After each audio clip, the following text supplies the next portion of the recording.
Merhabalar, bugün sizlerle ünlü markaya ait görmüş olduğunuz çantayı çalışacağız. Ben çok beğendim. Umarım sizler de beğenirsiniz. Kanalıma abone olmayı, Instagram'dan beni takip etmeyi ve yaptığınız çantaları bana Instagram üzerinden göndermeyi unutmayın.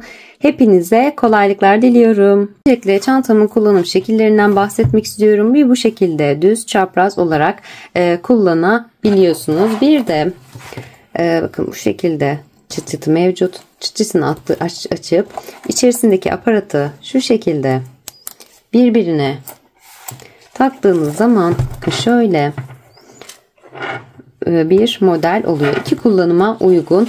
Hem elde kullanabiliyorsunuz hem çapraz ayarlanabilir. Bakın bu şekilde bir askısı mevcut. Kolda da kullanabiliyorsunuz. Yan olarak da kullanabiliyorsunuz. Gerçekten çok kullanışlı bir model. Ben çok beğendim. Umarım dediğim gibi sizler de beğenirsiniz. Şimdi çantamın ölçülerinden bahsedecek olursam öncelikle şöyle buradayken hemen şu şekilde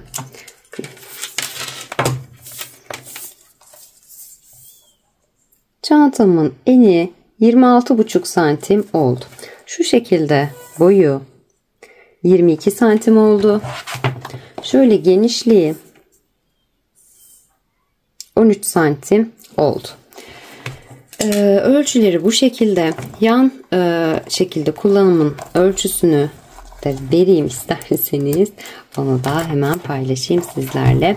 Onun da ölçüsü şöyle. Şurası oval olduğu için çok net bir ölçü alamayacağız ama şu şekilde taban kısmına kadar 28 santimlik bir ölçü oluyor. Yanlardan şu şekilde ölçtüğüm zaman da 34 santimlik bir ölçü oluyor. Ölçülerim bu şekilde. Malzemelerimden bahsedeyim. Şimdi ben bu deri aksesuarları özel olarak Eva Çanta Aksesuar'dan yaptırdım. Bu modele benzer çok satılıyor ama içerisinde şu şekilde aparatları olmuyor.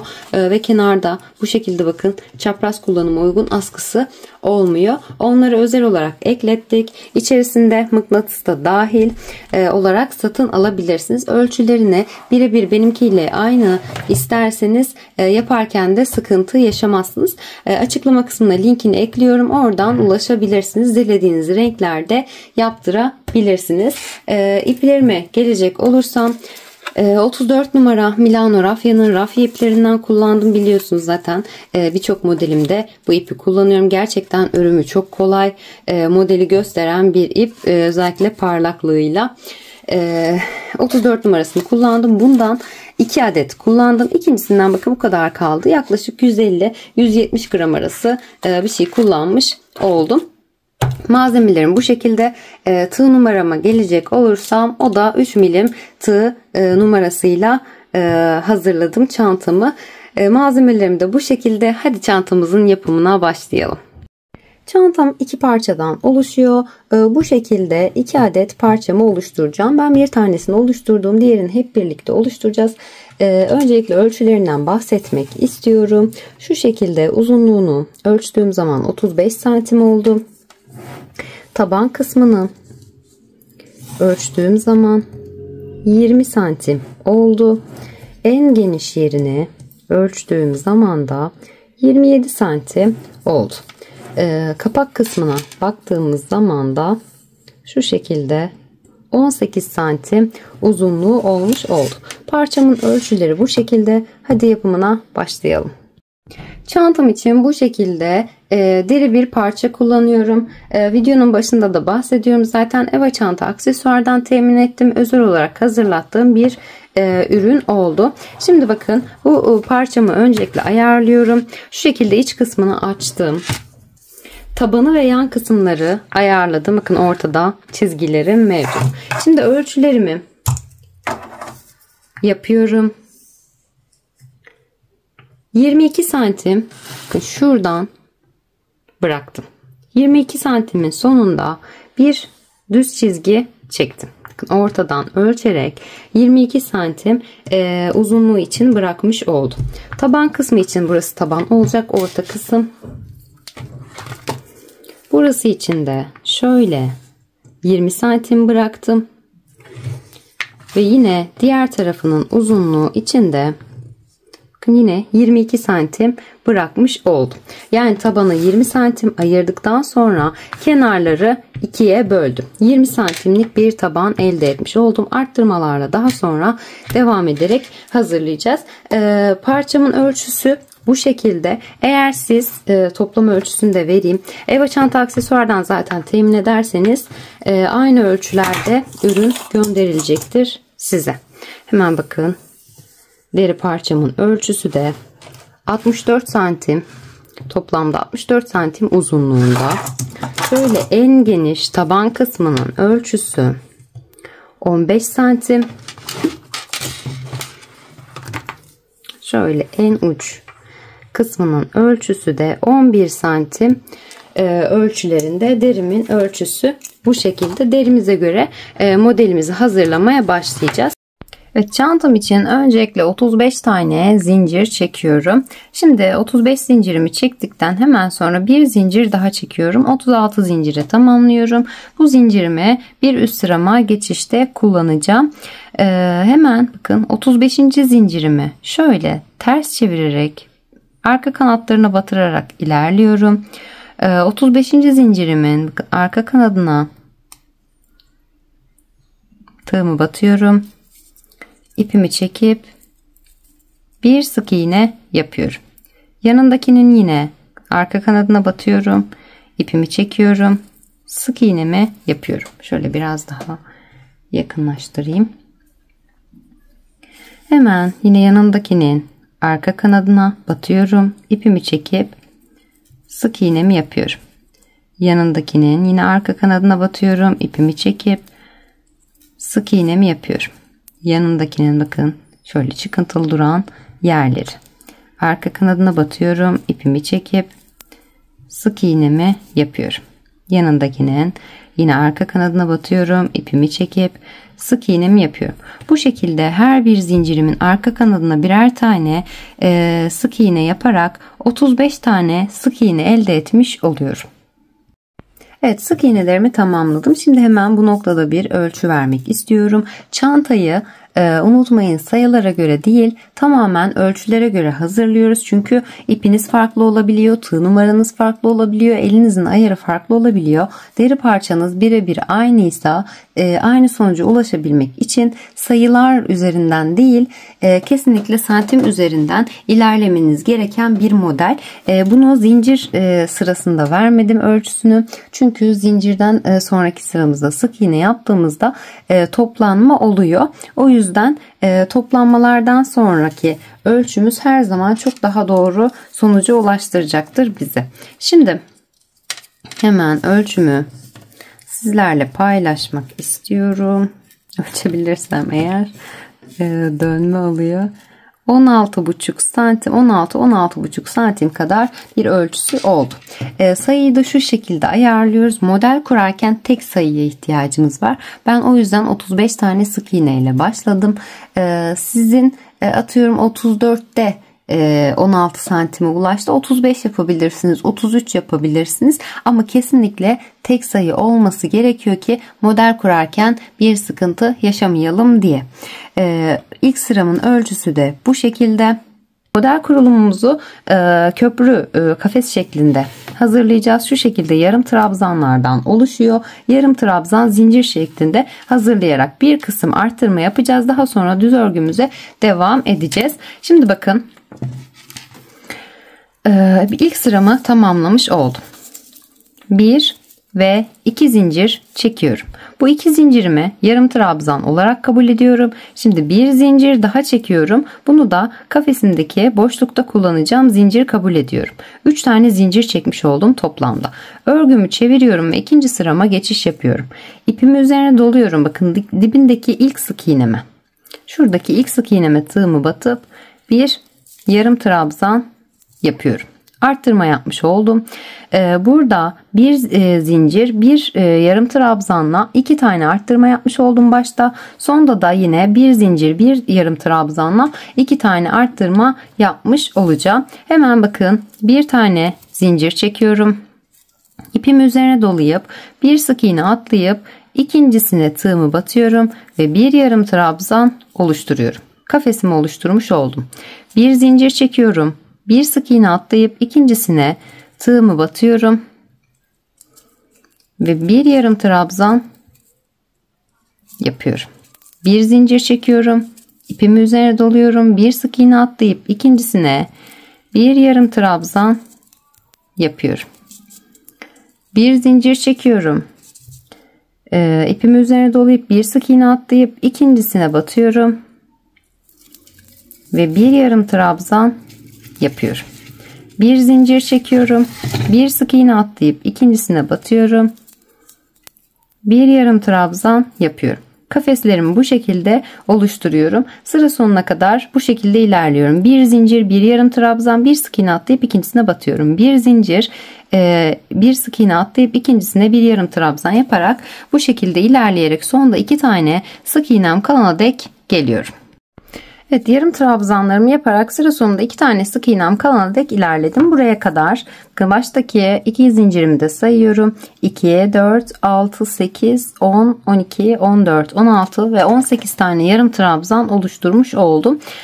İkinci sıramda bir tane zincir çekiyorum. Şimdi bakın 2 tane sık iğnem kaldı. İpimi üzerine dolayıp son sık iğnemin bir sık iğne atlayıp son sık iğneme batıyorum. Son sık iğnemin tepesine bir yarım trabzan yapıyorum. 19. yarım trabzanımı oluşturmuş oldum. Bir zincir çekiyorum. Buraya tekrar bir arttırma yapacağım söylemiştim. İpimi üzerine doluyorum. Aynı yere tekrar batıyorum. Bu sefer biraz uzun tutuyorum bakın ipime ki toplanma olmasın kenardaki arttırmalarımda diye. Hepsini birlikte toplayarak yarım trabzanımı oluşturuyorum yine. Çift yarım trabzan yapmış oluyorum. Buraya arttırmamı yapmış oluyorum. Yani 20 tane yarım trabzan elde etmiş oluyorum. İkinci sıramda toplamda 4 ilmek arttırma yapıyorum. 2 bu taraftan 2 bu taraftan. Şimdi bir tane zincir çekiyorum ve 3. sırama geçiş yapıyorum. Dibindeki ilk trabzanımın yarım trabzanımın tepesine bir sık iğne yapıyorum. Yanındaki bakın zincir boşluğuma geçiyorum. Kafesimin arasındaki boşluk. Buraya tığımı batıyorum. Bir sık iğne yapıyorum. Trabzanımın tepesine batıyorum. Bir sık iğne yapıyorum. Zincir boşluğuma batıyorum. Bir sık iğne yapıyorum. Bu sıramda arttırma eksiltme yapmadan ilerleyeceğim. Yanındaki trabzanıma batıyorum. Yarım trabzanıma bir sık iğne yapıyorum.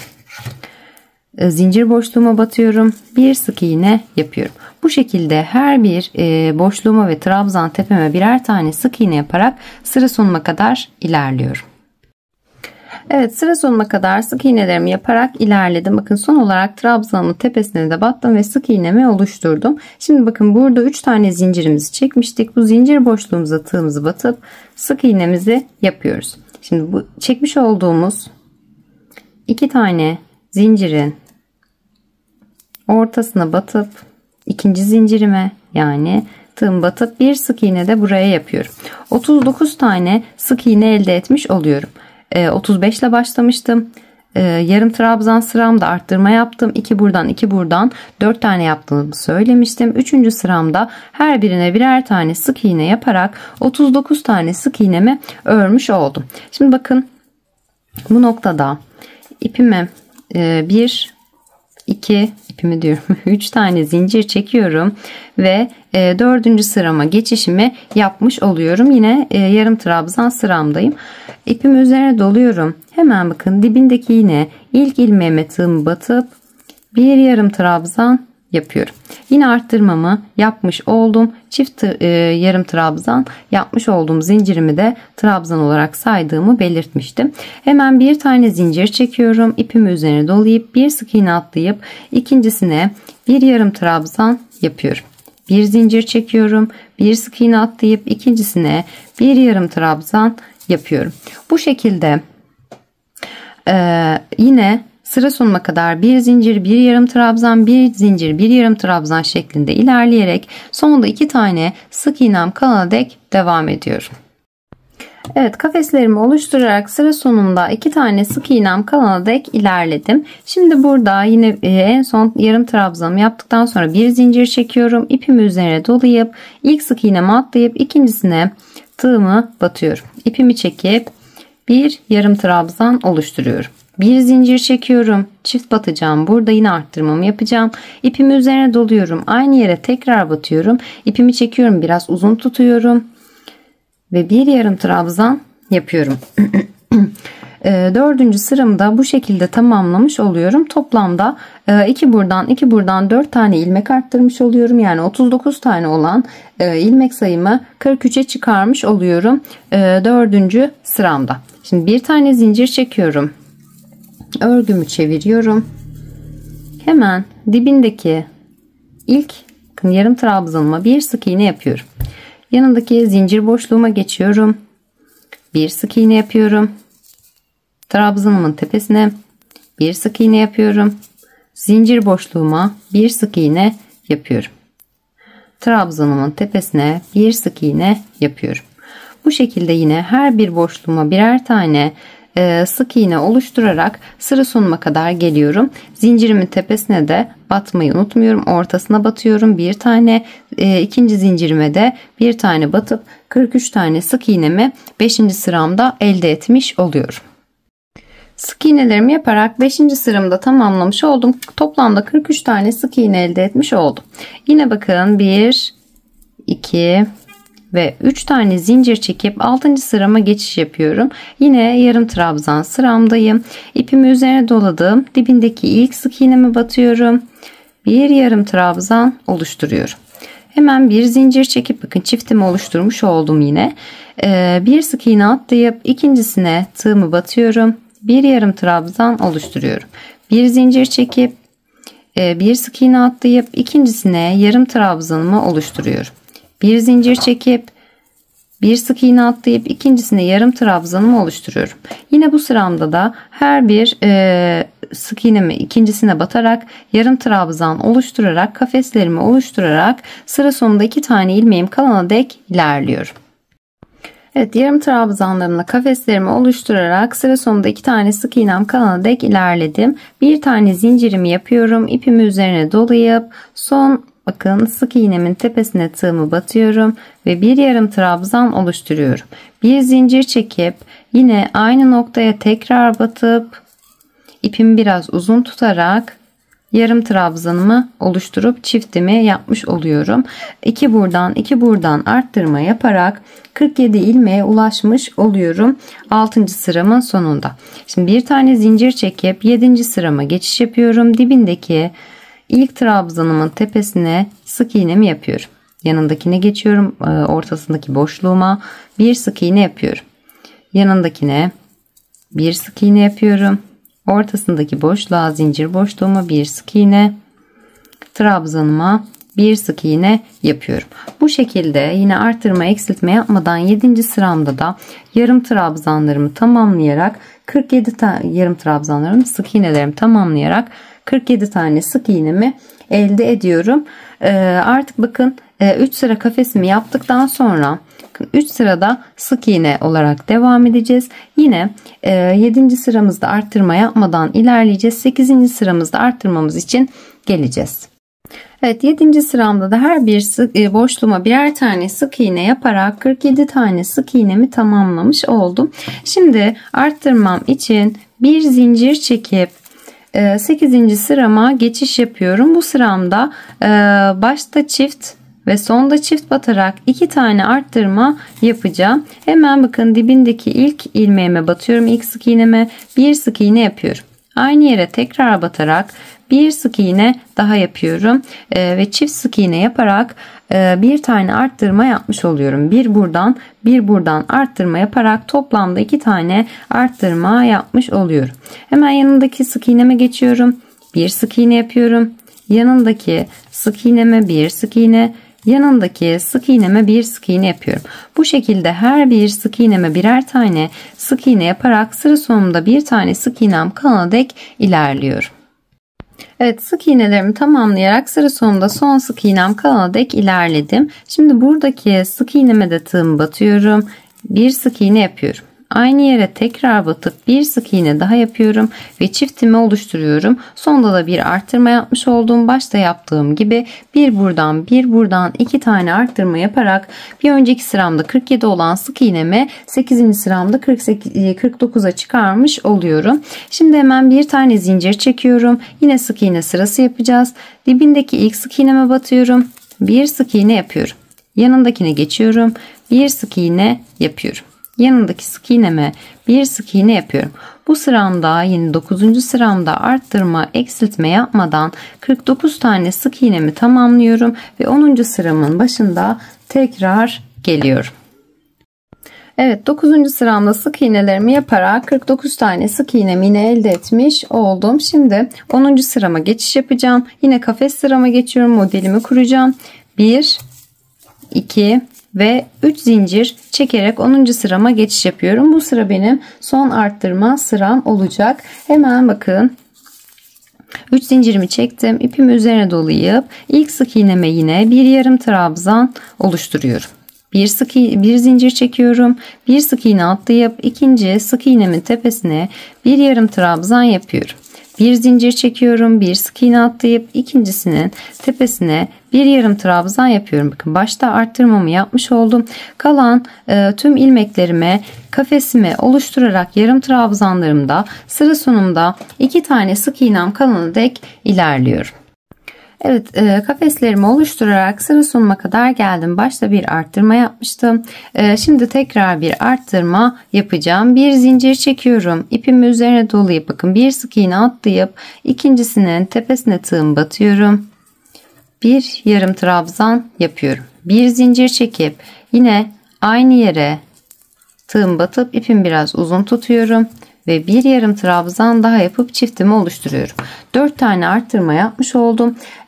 Bir önceki sık iğne sıramda 49 tane olan ilmeğimi bu sıramda 4 tane arttırmayla 53'e çıkarmış oluyorum. Şurada hafif bir toplanma oldu. Ütüyle açılacaktır. Hemen bakın, artık bu benim son arttırma sıramdı. 10. sıramı bitirmiş oldum. Bir tane zincirimi çekiyorum.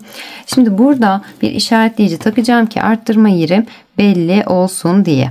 Hemen şuraya bir işaretleyici takıyorum başına ve sonuna da bir sık iğnemi yaptıktan sonra takayım. Bir zincirimi çektim. Örgümü çevirip dibindeki ilk sık iğneme bir sık iğne yapıyorum. Bu noktaya bakın, önceki yarım trabzanımın tepesine işaretleyicimi takıyorum. Arttırmamın bittiği yer. Hemen dibindeki bakın boşluğuma, zincir boşluğuma tığımı batıp bir sık iğne yapıyorum. Yanındaki trabzanıma bir sık iğne, zincir boşluğuma bir sık iğne. Trabzanıma bir sık iğne, yarım trabzanım, yanındaki zincir boşluğuma bir sık iğne. Bu şekilde her bir sık iğneme ve her bir boşluğuma birer tane sık iğne yaparak sıra sonuna kadar ilerliyorum. 11. sıramı da bu şekilde tamamlamış oluyorum. Sık iğnelerimi yaparak 53 tane sık iğnemi elde etmiş oldum. Şimdi hemen 1, 2 ve 3 tane zincir çekip 12. sırama geçiş yapıyorum. Artık arttırmayı bitiriyorum. Yine kafes yapacağım. Dibindeki ilk sık iğnemi atlayıp dibindekini atlıyorum. Yanındakini atlıyorum. 1, 2 ve 3. sık iğnemin tepesine tığımı batıp bir yarım trabzan yapıyorum. Bir zincir çekiyorum. İpimi üzerine doluyorum. Bir sık iğne atlayıp ikincisine bir yarım trabzan yapıyorum. Bir zincir çekiyorum. Bir sık iğne atlayıp ikincisinin tepesine bir yarım trabzan yapıyorum. Bir zincir çekip bir sık iğne atlıyorum. İkincisinin tepesine bir yarım trabzan yapıyorum. Bu şekilde bakın, arttırmamı yapmadan sıra sonuna kadar kafeslerimi yaparak sonda 2 tane sık iğnem kalana dek ilerliyorum.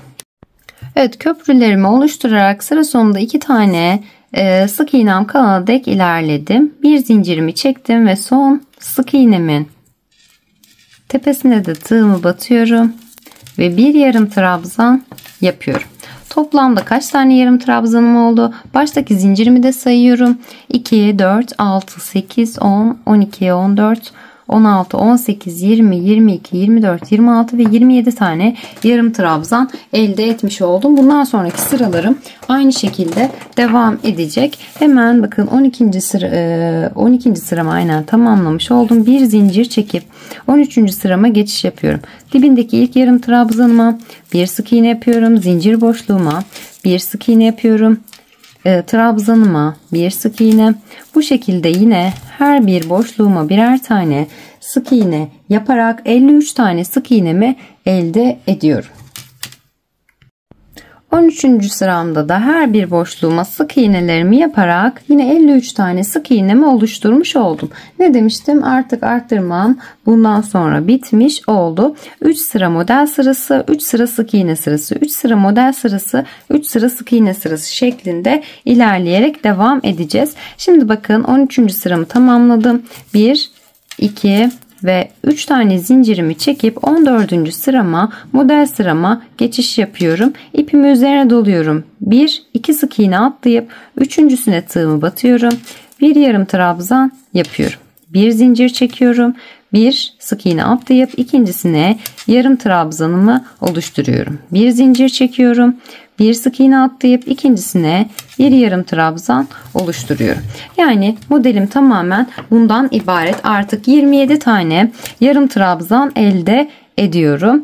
Kafeslerimi oluşturuyorum 14. sıramda. Daha sonra geliyorum bakın. 14. sıram şurası. 14. sıramı tamamladım. 15. sıramda sık iğne yapıyorum. 16. sıramda sık iğne. 17. sıramda sık iğne. Arttırma, eksiltme hiçbir şey yok. 53 tane sık iğnemi şu an 14'teyim. 15, 16 ve 17. sıralarımda örüyorum. Geliyorum. Daha sonrasında 14, 15, 16, 17, 18. sıramda tekrar model kurulumuna başlıyorum. Yani 3 sıra sık iğnemi yaptıktan sonra tekrar 3 sıra, bakın 3 yarım trabzan sırası olacak şekilde. 3 sıra derken ondan bahsediyorum. Şu anda şuradayız. Bitirdik 14. sıramızı. 3 sıra sık iğne sırası yaptık. Sonra model kurulumumuzu yaparak yine 27 tane yarım trabzan elde ederek kafesimizi hazırladık. Arada yine 53 sık iğnemizi yaptık.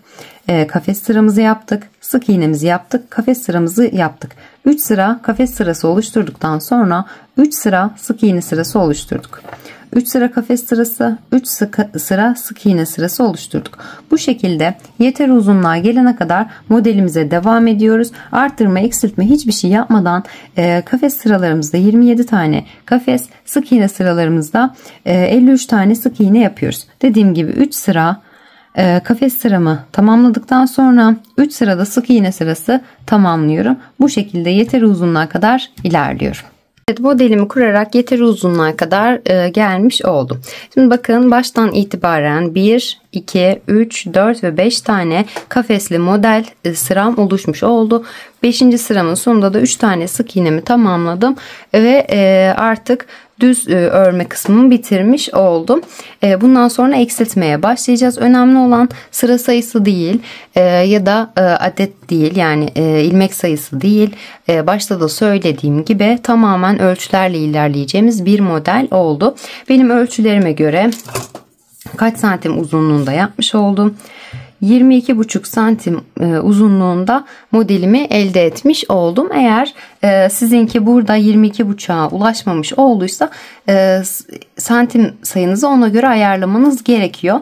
Eğer diyelim sizinki tam 5. sıranın sonunda, yani sık iğnelere başlamadan kafes modelinin sırasında bittiyse sık iğnelerden eksiltmeye başlayacaksınız. Sık iğne eksiltmesini ilerleyen sıralarda göstereceğim. Eğer sık iğnenize denk geldiyse santim olarak ölçünüz.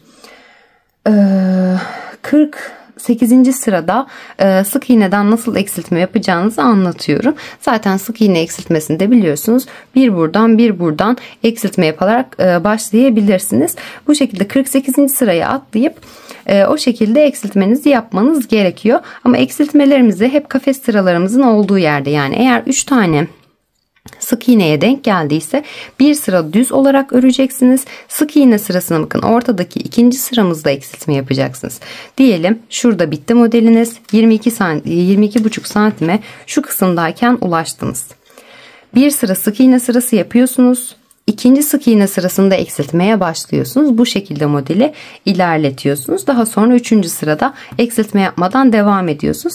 Eğer sık iğnenize denk geldiyse videoyu biraz sardırarak 48. sıranın başından itibaren nasıl eksilttiğime bakabilirsiniz. Hatta 47. sıraya bakın ki bir sırada düz ördüğümü orada göreceksiniz. Sık iğnelere denk geldiği zaman hemen ortadan eksiltme yapıyoruz. İkinci sırasından eksiltme yapıyoruz. Genel olarak bunun bilgisini vermek istedim.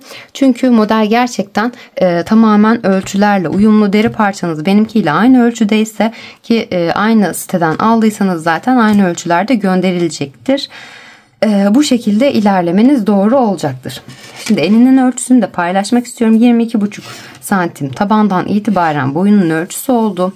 Eninin de son ölçüsü 21 santim oldu. Şöyle toplanmalar oluyor ama ütü yaptığımız zaman düzelecektir. Biraz daha açılacaktır. 21,5 santim olmuş. Açıldığı zaman şöyle 22 santime falan denk gelmiş olacak.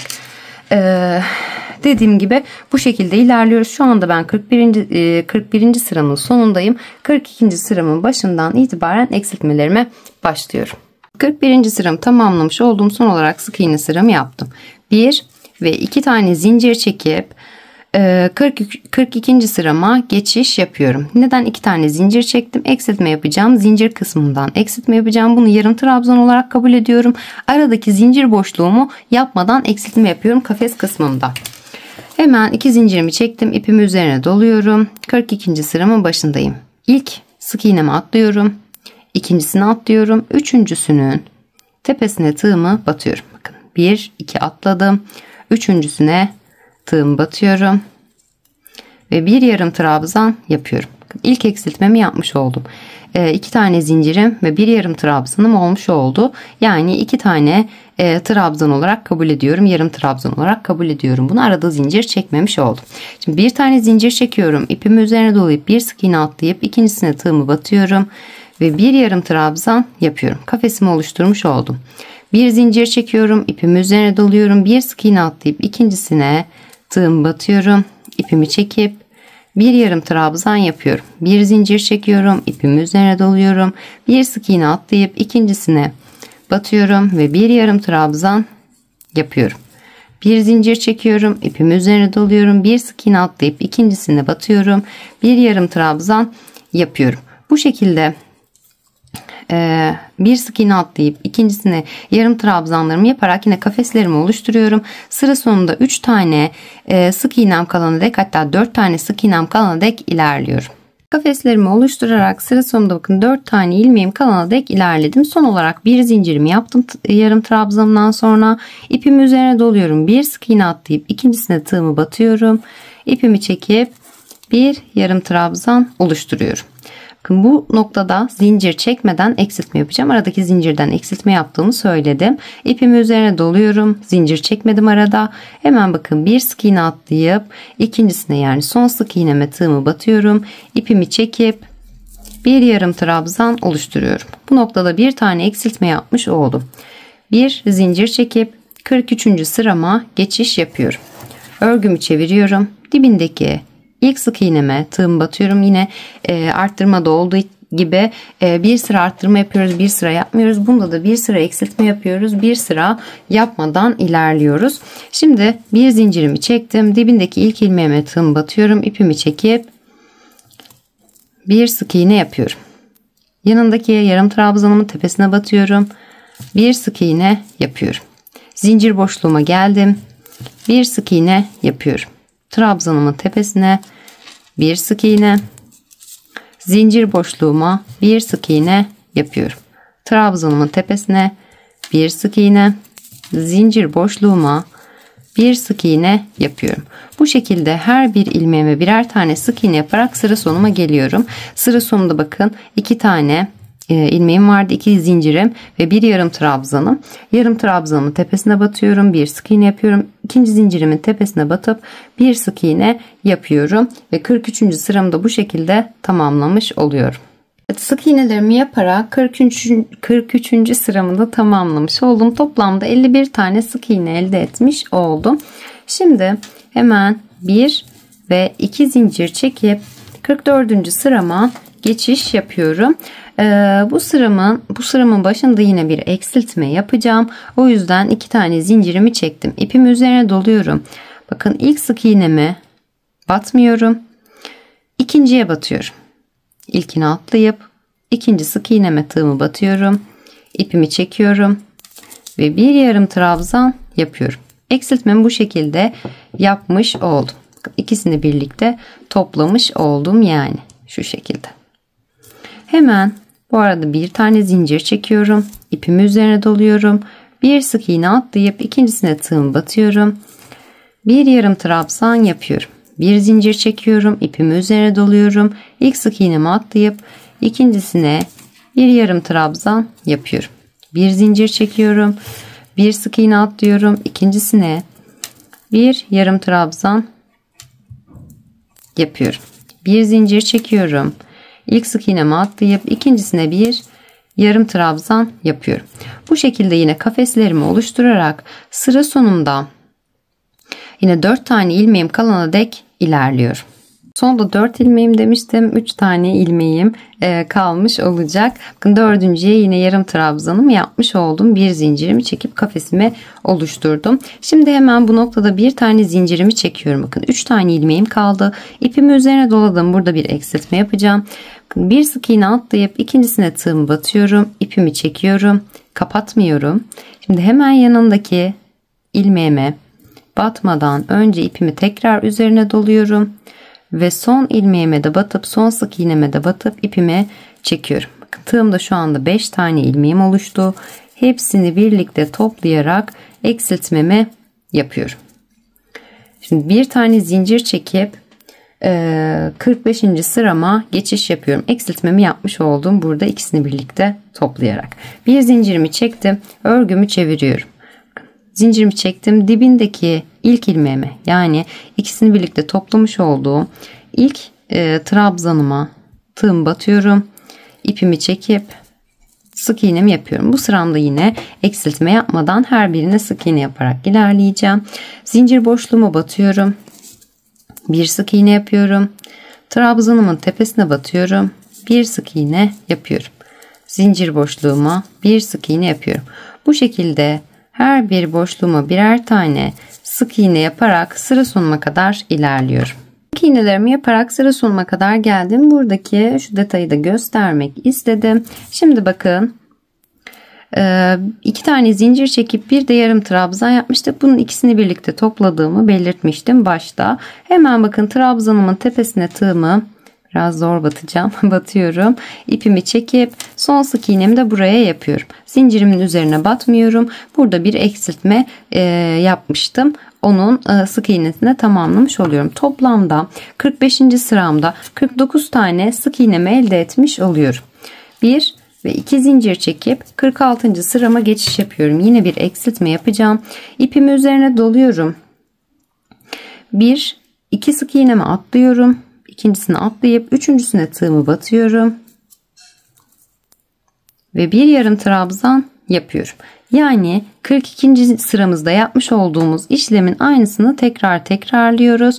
Şimdi bakın 2 zincirimi çektim. 1 sık iğne, 2 sık iğne atlayıp üçüncüsüne tığımı batıp yarım trabzanımı oluşturdum. Bir zincir çekiyorum. İpimi üzerine doluyorum. 1 sık iğne atlayıp ikincisine tığımı batıp bir yarım trabzan yapıyorum. Bir zincir çekiyorum. Bir sık iğne atlayıp ikincisine tığımı batıyorum. Bir yarım trabzan yapıyorum. Bir zincir çekiyorum. Bir sık iğne atlayıp ikinci sık iğneme batıp yarım trabzanımı yapıyorum. Bu şekilde kafes oluşturarak sıra sonunda 3 tane sık iğnem kalana dek ilerliyorum. sondaki 4 ilmekle 3 ilmeği hep karıştırıyorum. 3 ilmek kalana dek dedim. 4 ilmek kalana dek ilerlemiş olduk. Kafeslerimizi yaparak bakın sonunda 4 tane ilmeğim kaldı. Şimdi bir tane zincir çekiyorum yine. Son yarım trabzanımı yaptıktan sonra bir sık iğne atlayıp ikincisine tığımı batıyorum. İpimi çekiyorum ve hepsini birlikte toplayarak yarım trabzanımı yapıyorum. Arada yine zincir çekmiyorum. Eksiltme yapacağım. İpimi üzerine doluyorum. Bakın bir sık iğne atlayıp son sık iğnemin üzerine tığımı batıyorum ve bir yarım trabzan daha yapıyorum. Arada zincir çekmeyerek bir tane eksiltme yapmış oldum. 42. sıramdaki işlemin aynısını 46. sıramda da tamamlamış oldum. Şimdi bir tane zincir çekiyorum ve 47. sırama geçiş yapıyorum. Eğer dediğim gibi sık iğne sırasına denk gelmiş olduysa ölçünüz, bu sıradan itibaren baz alarak ilerleyeceksiniz. 47. sırama geçtim. Bir tane zincirimi çektim. Dibindeki ilk ilmeğime tığım batıyorum. Bir sık iğne yapıyorum. Yanındaki bakın trabzanıma yine tığım batıyorum ve bir sık iğne yapıyorum. Zincir boşluğuma geliyorum. Bir sık iğne yapıyorum. Trabzanımın tepesine bir sık iğne yapıyorum. Bu şekilde 47. sıramda da her bir sık iğneme birer tane sık iğne yaparak sıra sonuna kadar ilerliyorum.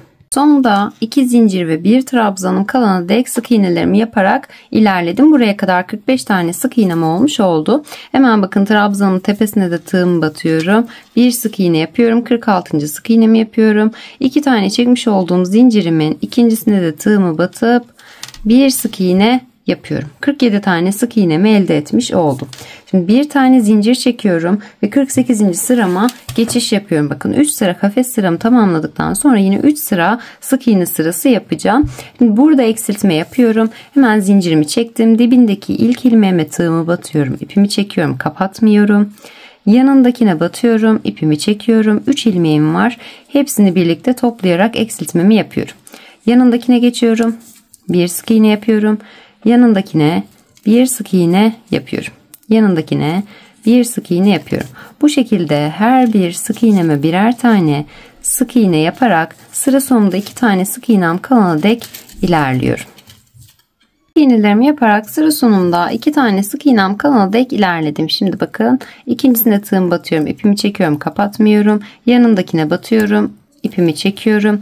3 tane ilmeğim var. Hepsini birlikte toplayarak eksiltmemi yapmış oluyorum. Bir önceki sıramda 47 olan sık iğnemi 48. sıramda 45'e düşürmüş oldum. Şimdi hemen bir tane zincir çekip 49. sırama geçiş yapıyorum. Dibindeki ilk sık iğneme batıyorum. Bir sık iğne yapıyorum. Yanındakine bir sık iğne yapıyorum. Yanındakine bir sık iğne. Bu şekilde bu sıramda da 45 tane sık iğnemin hepsini tamamlayarak sıra sonuna kadar ilerliyorum. Sık iğnelerimi tamamlayarak yine 45 tane sık iğnemi ördüm ve 49. sıramın sonuna kadar geldim. Şimdi artık bakın 3 sıra sık iğne sıramı tamamladıktan sonra model sırama tekrar başlayacağım. 1 ve 2 tane zincirimi çekip örgümü çeviriyorum. 42 ve 46. sıramda yapmış olduğum işlemlerin aynısını tekrarlayacağım. Yine 2 zincirimi çektim. İpimi üzerine doluyorum. Dibindeki ilk ilmeğimi atlıyorum. İkincisini atlayıp üçüncüsüne tığımı batıyorum. 1, 2 ve 3. Üçüncüsüne tığım batıyorum. İpimi çekip bir yarım trabzan yapıyorum. 2 zincir bir yarım trabzanla arada zincir çekmeden eksiltmemi yapmış oldum. Şuradaki sık iğnemi kapatmış oldum, yani aradaki bir sık iğne boşluğum. Şimdi bir tane zincir çekiyorum. Bir sık iğne atlayıp ikincisine tığımı batıyorum ve bir yarım trabzan oluşturuyorum. Bir zincir çekiyorum. Bir sık iğne atlayıp ikincisine tığımı batıp bir yarım trabzan oluşturuyorum. Bir zincir çekiyorum, bir atlayıp ikincisine yarım trabzanımı oluşturarak kafeslerimi yaparak sıra sonunda 4 tane ilmeğim kalana dek ilerliyorum. Bu sefer sondaki ilmeğimi tam söylemiş oldum. 4 tane ilmeğim kalmış oldu. Son yarım trabzanımı da yaptıktan sonra bir tane zincirimi çekip bakın 4 ilmeğim var. İlkini atlayıp ikincisine tığımı batıyorum, ipimi üzerine dolayıp bir yarım trabzan yapıyorum. Arada zincir çekmiyorum. İpimi üzerine doluyorum. Bir sık iğne atlayıp ikincisine tığımı batıyorum. Ve bir yarım trabzan şöyle biraz uzun tutarak bir yarım trabzan daha yapıyorum. Bu şekilde 50. sıramda tamamlayıp sonda yine bir eksiltme yapmış oldum. Bir tane zincirimi çekip 51. sırama geçiş yapıyorum. Dibindeki ilk ilmeğime tığımı batıp sık iğnemi yapıyorum. Yanındakine yine bir sık iğne yapıyorum. Zincir boşluğuma bir sık iğne yapıyorum. Bu şekilde her bir boşluğuma yine birer tane sık iğne yaparak 51. sıramda da 43 tane sık iğnemi tamamlayarak sıramı tamamlıyorum. Evet, sık iğnelerimi yaparak 51. sıramda tamamladım. Sonda 2 zincirimin tepesine de batmayı unutmuyorum. 43 tane sık iğnemi tamamlamış oldum. Şimdi 1 ve 2 tane zincirimi çekip 52. sırama geçiş yapıyorum. Yine model sıramdayım. İpimi üzerine doluyorum. Bakın ilk sık iğnemi atlayıp ikincisine tığımı batıyorum. İpimi çekip bir yarım trabzan yapıyorum. Yani alttaki kafes modelimin aynı şekilde eksiltmelerini tamamlayarak devam ediyorum burada da. Yarım trabzanımı yaptım. İkinci sık iğneme arada bir eksiltme yapmış oldum. Yani şu iki zincirimi ve trabzanımı bir ilmek olarak sayıyorum bu noktada. Bir tane zincir çekiyorum. İpimi üzerine dolayıp bir sık iğne atlayıp ikincisine tığımı batıyorum. Bir yarım trabzan yapıyorum. Bir zincir çekiyorum, bir sık iğne atlayıp ikincisine batıyorum ve bir yarım trabzan yapıyorum.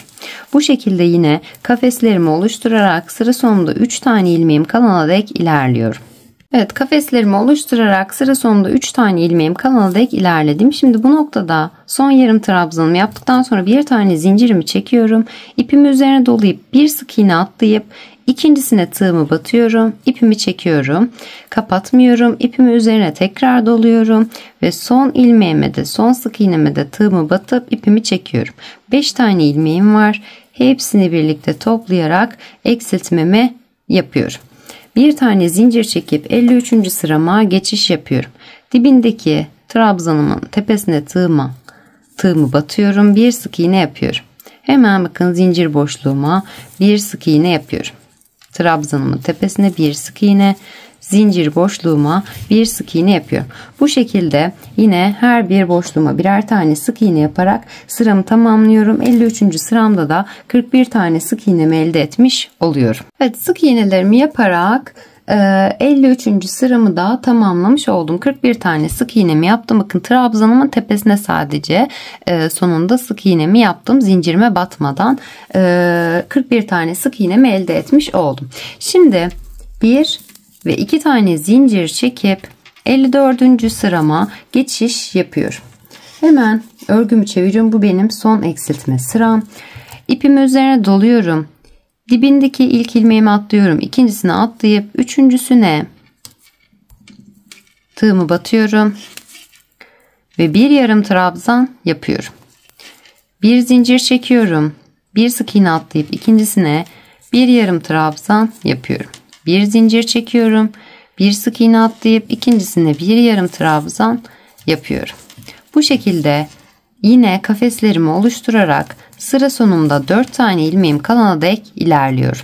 Kafeslerimi oluşturarak sıra sonunda 4 tane ilmeğim kalana dek ilerledim. Şimdi bakın son olarak bir zincirimi çektim yarım trabzanımdan sonra ipimi üzerine doluyorum.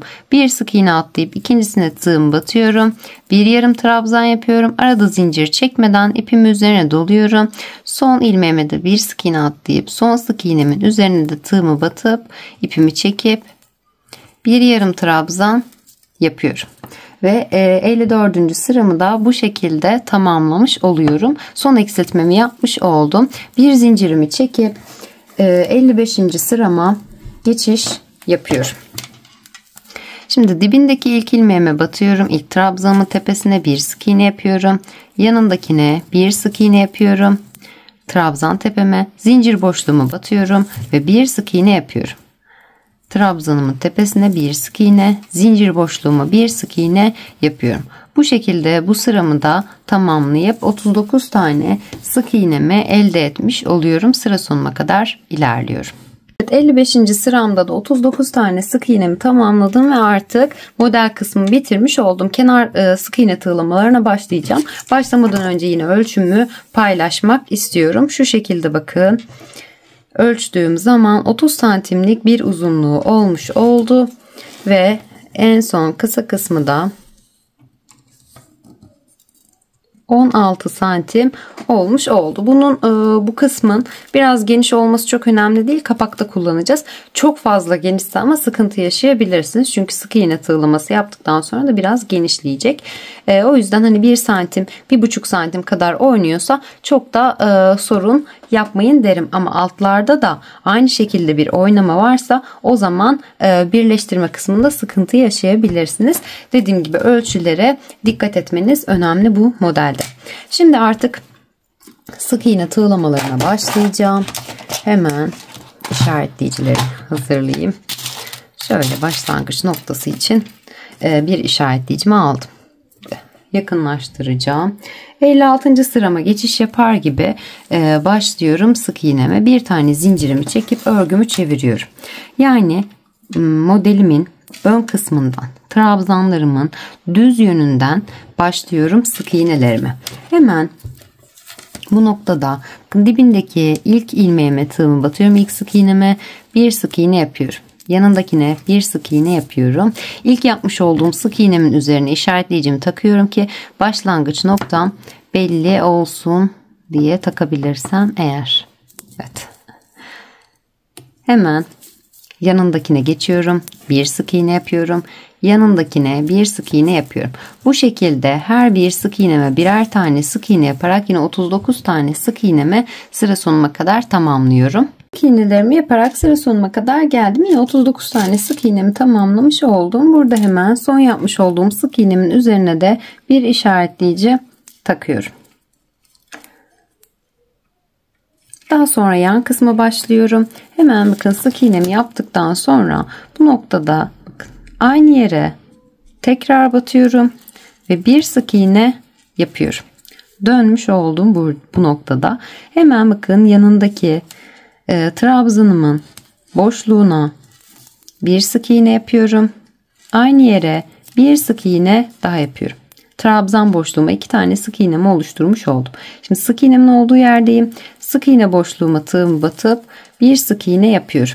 Trabzanımın olduğu yerdeyim. Bakın eksiltmemi yaptığım için hemen bu noktada ortasına, trabzanın ortasına batıyorum. Bir sık iğne yapıyorum.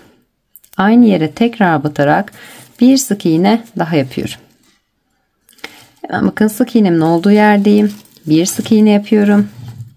Trabzanımın olduğu yere bir sık iğne yapıyorum ve aynı yere tekrar batıp bir sık iğne daha yapıyorum. Trabzan boşluklarıma 2, sık iğne boşluklarıma birer tane sık iğne yapıyorum. Bakın 3 sıra sık iğne yaptığım yerdeyim. Şimdi ilk sık iğnemi batıyorum. Bir sık iğne yapıyorum. Yanındaki sık iğneme geçiyorum. Burada batıyorum. Bir sık iğne yapıyorum. Yanındaki sık iğne boşluğuma bir sık iğne yapıyorum. 3 sıra sık iğneme birer tane sık iğne yaparak 3 tane sık iğnemi oluşturmuş oldum. Ben bakın trabzanımın olduğu yerdeyim. Trabzan boşluğumu batıp bir sık iğne, aynı yere bir sık iğne daha yapıyorum. 2 tane sık iğnemi yapmış oldum. Hemen bakın burada sık iğnemin olduğu yerdeyim. Buraya da bir sık iğne yapıyorum. Trabzanlarımı bakın burada eksiltme yaptığım trabzanımın tam ortasından batıyorum. Şöyle batarak bir sık iğne yapıyorum. Aynı yere tekrar batıyorum. Ve bir sık iğne daha yapıyorum. 2 tane sık iğnemi yapmış oldum. Bu şekilde sık iğne boşluklarıma birer tane, trabzan boşluklarıma 2'şer tane sık iğne yaparak burada işaretleyicimin olduğu yere kadar geliyorum. İşaretleyicimin olduğu yer bakın trabzanlarımın olduğu yer 2 tane yapıyorduk. İlkine işaretleyicimi tekrar takıyorum. 2 sık iğnemi yaptığım zaman ilk sık iğnemin üzerine işaretleyicimi takıyorum. Burayı kaybetmiyorum. Hemen her bir sık iğneme devam ederek sık iğnelerimi yaparak her bir boşluğuma bu şekilde tabanımdaki ilk sık iğnemin olduğu yere kadar ilerliyorum. Evet, sık iğnelerimi yaparak taban kısmına kadar gelmiş oldum. Bakın sonunda trabzan boşluğuma yine 2 tane sık iğnemi yaptım. Bakın ilk yapmış olduğum sık iğnemin arka kanadına şöyle zincirlerin arka kanadına battığımız için zaten ilmek ilmek duruyor. Hemen ilkine sık iğnemi batıyorum. Bir sık iğne yapıyorum. Bu noktaya bir tane işaretleyici takıyorum.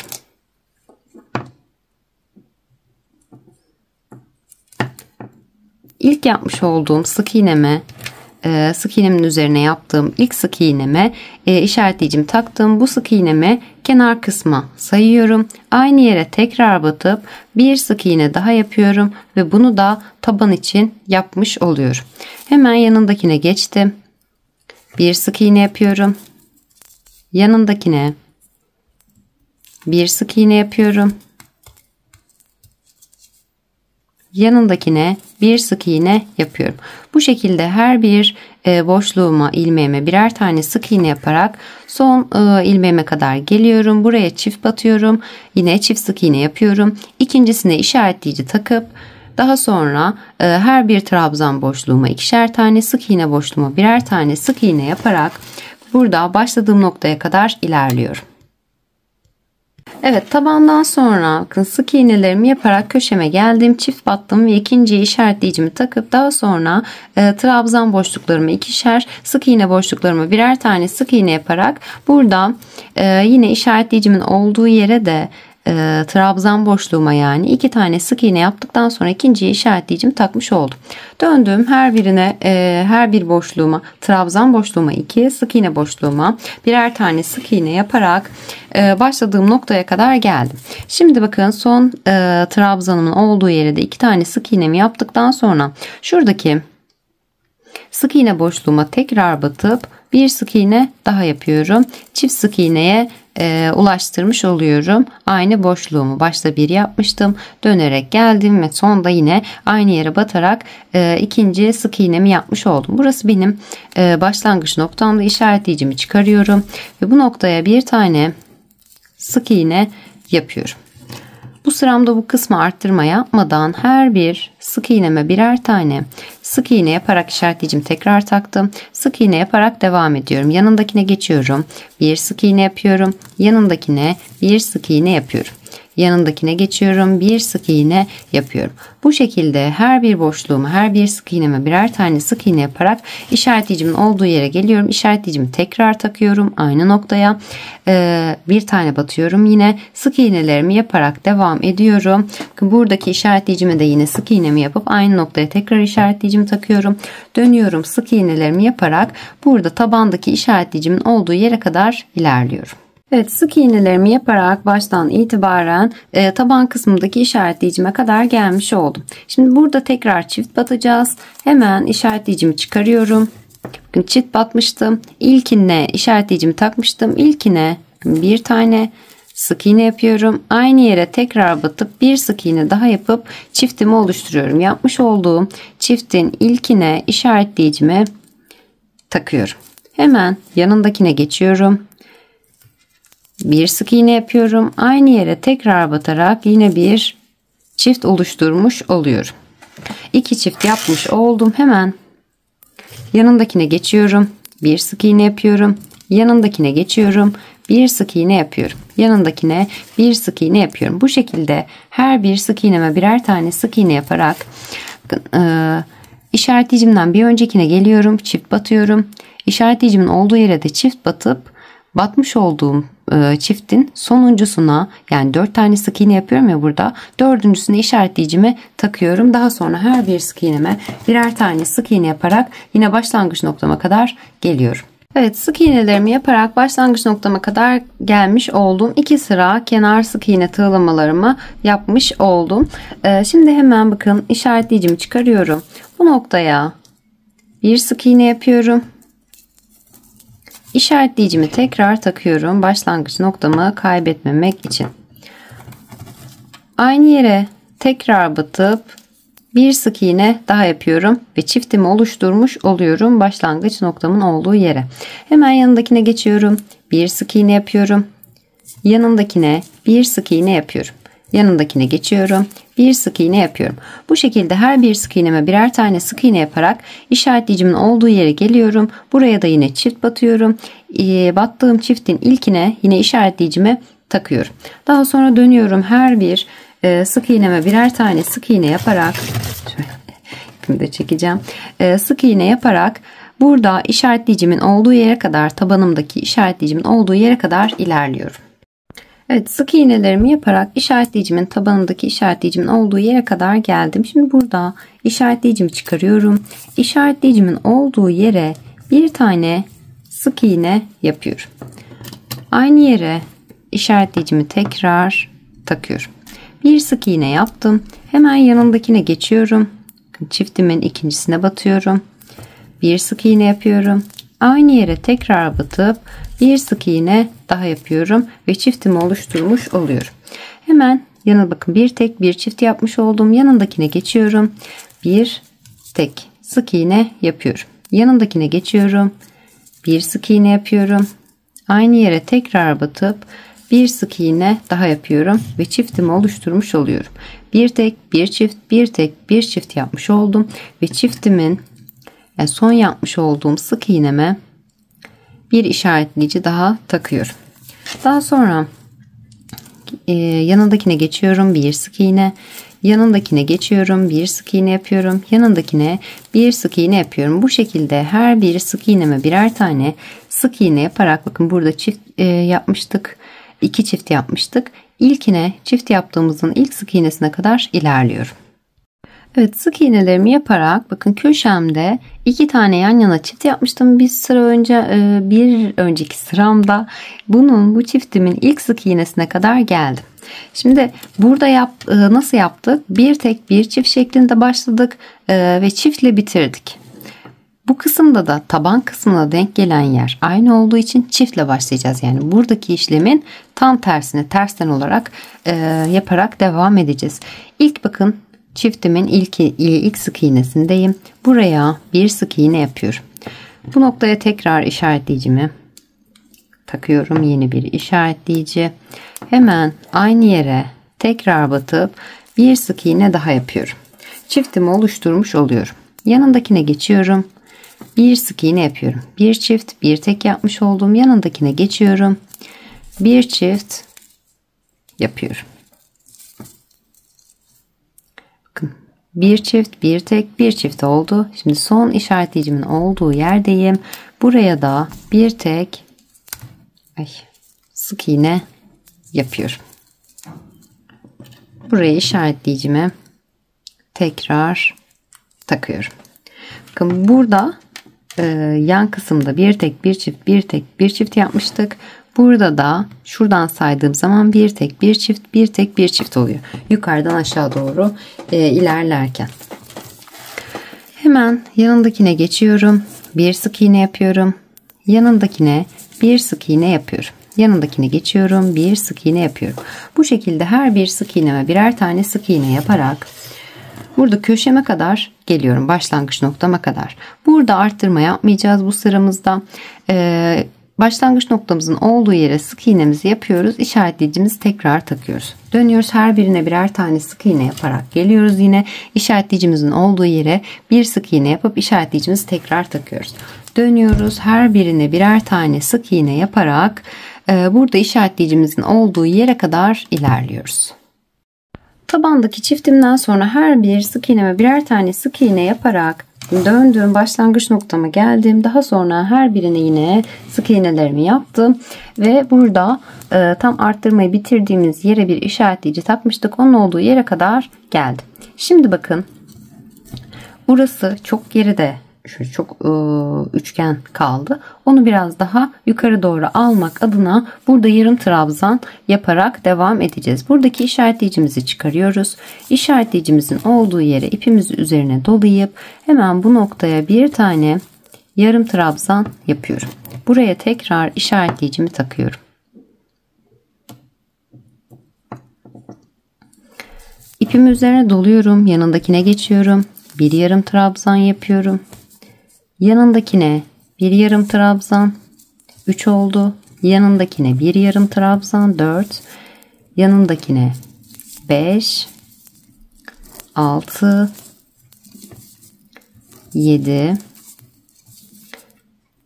8, 9, 10, 11, 12, 13 tane yarım trabzanımı yaptım. Burada işaretleyicimin olduğu yere geldim. İşaretleyicimin olduğu yere de yarım trabzanımı yapıyorum. Ve işaretleyicimi tekrar takıyorum. Kaç tane yaptık? 2, 4, 6, 8, 10, 12 ve 14 tane yarım trabzanımız oluşmuş oldu. İpimi üzerine doluyorum. Bakın yine yanındakine geçiyorum. Bir yarım trabzan yapıyorum. 15 oldu. Yanındakine bir yarım trabzan yapıyorum. 16 oldu ve yanındakine bir yarım trabzan yapıyorum. 17 oldu. Şimdi bakın 17 tane yarım trabzanımı yaptıktan sonra taban kısmına doğru dönüş yaptığım için sık iğnelerime geçeceğim. Yani bunu işaretleyicimden bir öncekine, yani çift yaptığımın ilkine yaparak başlayacağım. 17 tane yarım trabzanımı yaptım. Yanındaki sık iğneme bir sık iğne yapıyorum. Ve burada yine yanındaki sık iğneme de bir sık iğne yapıyorum. Bu noktaya tekrar işaretleyicime takıyorum. Hemen yanındakine geçiyorum. Bir sık iğne, yanındakine bir sık iğne yapıyorum. Bu şekilde tabandaki tüm sık iğnelerimi yaparak işaretleyicimin olduğu yere kadar geliyorum. Evet, sık iğnelerimi yaparak işaretleyicimin olduğu yere geldim yine. Burada işaretleyicimi çıkarıp işaretleyicimin olduğu noktaya bir tane sık iğne yapıyorum. İşaretleyicimi tekrar takıyorum. Yani diğer tarafta uyguladığımız işlemi tersten uyguluyoruz. Hemen yanındakine geçiyorum. Bir sık iğne yapıyorum. 2 tane sık iğne oluşturmuş oldum. Şimdi ipimi üzerine dolayıp yanındakine bir yarım trabzan yapıyorum. Yanındakine geçiyorum. Bir yarım trabzan yapıyorum. Yanındakine bir yarım trabzan yapıyorum.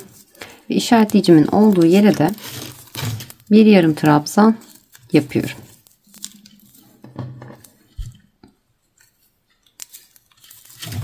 Yanındakine yine bir yarım trabzan yapıyorum. Bu şekilde yarım trabzanlarımı yaparak işaretleyicimin olduğu yere geliyorum. İşaretleyicimin olduğu yere de yarım trabzan yapıyorum. Daha sonra her birine birer tane sık iğne yaparak başladığım noktaya geliyorum. Başlangıç noktama geldim. Burada yine arttırma yapmadan ilerliyoruz. Her birine yine sık iğne yaparak işaretleyicimizin olduğu yere gelip işaretleyicimize sık iğne yapıp işaretleyicimizi tekrar takıyoruz. Daha sonra dönüyoruz. Her birine birer tane sık iğne yaparak yine bakın burada yarım trabzanımızın başladığı noktaya kadar geliyoruz. Evet, sık iğnelerimi yaparak işaretleyicimin olduğu yere kadar geldim. Şimdi buradan başlayarak bu noktaya bir tane sık iğne yapıyorum. İşaretleyicimi takıyorum. Hemen yanındakine geçiyorum. Bir sık iğne, 2 oldu. Yanındakine 3, 4, 5 ve 6. 6 sık iğnemi yaptım. 6 sık iğnemden sonra her birine birer tane yarım trabzan yapacağım. 1, 2, 3, 4, 5, 6. Hemen şöyle bir bakayım. Evet. 7. İşaretleyicimin oraya geldim. İşaretleyicimin olduğu yere de bakın. Hemen bu noktada kaç tane kaldı? 4 tane işaretleyicimin olduğu yerle birlikte 4 tane yarım trabzanım kaldı. Bu 4 yarım trabzanıma da 3 tanesine çift batacağım. Şimdi buraya kadar 6 tane sık iğne yaptık. Daha sonra şöyle 2, 4, 6 sık iğne yaptık. 2, 4, 6 ve 7 tane yarım trabzan yaptık. Şimdi 7 yarım trabzanından sonra bir tane çift yapıyorum. 1 ve 2 kez batıyorum. İlkine işaretleyicimi takıyorum yine. Yanındakine geçiyorum. 1 ve 2 kez batıyorum. İkinci çiftimi oluşturdum. Yanındakine geçiyorum. 1 ve 2 kez batıyorum. 3. çiftimi oluşturmuş oldum. Şimdi hemen bir kontrol edeyim. Evet. 3 tane çiftimi oluşturmuş oldum. Şimdi hemen yanındaki bakın son bir tane yarım trabzanım kalmış oldu bu sıramda. Buraya da bir sık iğne yapıyorum 3 çiftimden sonra. Yanındakine geçiyorum. Bir sık iğne yapıyorum ve işaretleyicimin olduğu yere de bir sık iğne yapıyorum. Ve son yapmış olduğum sık iğneme tekrar işaretleyicimi takıyorum. Baştan itibaren 6 sık iğne, 7 yarım trabzan, 3 tane yarım trabzan çift ve 3 tane sık iğne oluşturmuş oldum. Şimdi her bir sık iğneme birer tane sık iğne yaparak işaretleyicimin olduğu yere geliyorum. Aradaki sık iğnelerimi yaparak işaretleyicimin olduğu yere kadar geldim. Şimdi bu noktada işaretleyicimi çıkarıp bu taraftaki işlemin tam tersini yapmaya başlayacağım. Hemen ilk sık iğneme bir sık iğne yapıyorum. İşaretleyicimin olduğu yere işaretleyicimi tekrar takıyorum. Takabilirsem hemen yanındakine geçiyorum. Bir sık iğne yapıyorum. 2 oldu. Yanındakine geçiyorum. Bir sık iğne yapıyorum. 3 tane sık iğnemi tamamlamış oldum. Şimdi ipimi üzerine doluyorum. Yanındakine bir yarım trabzan, aynı yere tekrar batarak bir yarım trabzan daha yapıyorum ve çiftimi oluşturmuş oluyorum. Hemen yanındakine geçiyorum. Bir yarım trabzan yapıyorum ve yanındakine bir yarım trabzan yapıyorum. İkinci çiftimi oluşturmuş oldum. İpimi üzerine doluyorum. Bakın işaretleyicimin olduğu yer burası. Buraya da bir yarım trabzan yapıyorum. Aynı yere tekrar batarak bir yarım trabzan daha yapıp çiftimi oluşturuyorum. Üçüncü çiftimi oluşturmuş oldum.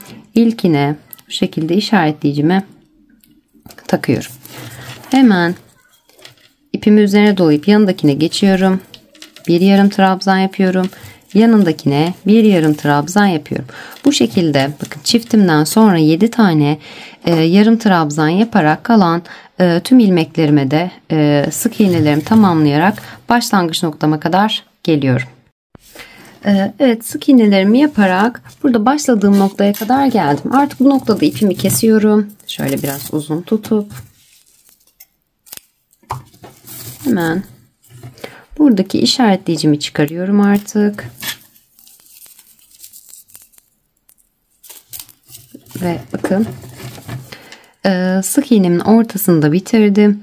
İlk sık iğnemi atlıyorum. İkinci sık iğnemi şu şekilde önden arkaya doğru iğnemi batıp daha sonrasında şuradaki son yapmış olduğum sık iğnemin ortasından geçiriyorum. Evet. İpimi arkaya alıp iyice çekerek geçişimi tamamlıyorum. Ve bu şekilde arkada ipimi gizleyerek artık koparıyorum. Daha sonra yan kısımdan alt taban kısmı bir sıra daha gideceğiz. İpimizi kopardıktan sonra tekrar alt kısımdan başlayalım. Evet, artık ipimi de kestim. Arkada gizledikten sonra. Şimdi bakın tabanım ipim ne kadar uzakta kalmış. Tabanım burada. Şu anda şurada. Buralara işaretleyiciler takmıştık. Buradan şimdi bir sıra buradan başlayarak bir önceki sık iğnemden başlıyorum. İşaretleyicimden önceki. Hemen bu noktaya ipimi tığımı batıp ipimi çekiyorum. Bir tane zincir çekiyorum. Hemen işaretleyicimin olduğu yere geldim. Burada işaretleyicimi çıkarıyorum artık. Bu noktaya bir tane sık iğne yapıyorum. Yanındakine geçiyorum. Bir sık iğne yapıyorum. Yanındakine bir sık iğne yapıyorum. Yanındakine geçiyorum. Bir sık iğne yapıyorum. Yanındakine yine bir sık iğne yapıyorum. Bu şekilde her bir sık iğneme bakın şuralara buradaki ilmeklerim de dahil artık işaretleyicilerimizi çıkarabiliriz. Sık iğnelerimizi yaparak burada diğer taraftaki işaretleyicimizin bu artırmanın bittiği yerde işaretleyici taktık. İşaretleyicimizin olduğu yere kadar geliyoruz. Evet, sık iğnelerimi yaparak bakın işaretleyicimin olduğu yere kadar geldim. Burada işaretleyicimi çıkarıyorum. İşaretleyicimin olduğu yere de bir sık iğne yapıyorum. Şimdi hemen bu noktada bitireceğim artık. Yanındaki sık iğneme batıyorum. İpimi çekip kaydırmamı yapıyorum. Bir zincir çekip ipimi bu noktada kesiyorum. Evet, ipimi de kestikten sonra deri parçamı aldım. Bakın şu şekilde taban kısmını yerleştiriyorum. Şöyle tabana şu şekilde yerleştiriyorum. Tam deliklerimin olduğu hizada. Şimdi buradan itibaren bakın şurası buraya denk gelmiş olacak. Buradan itibaren şöyle hatta bir işaretleyici takalım.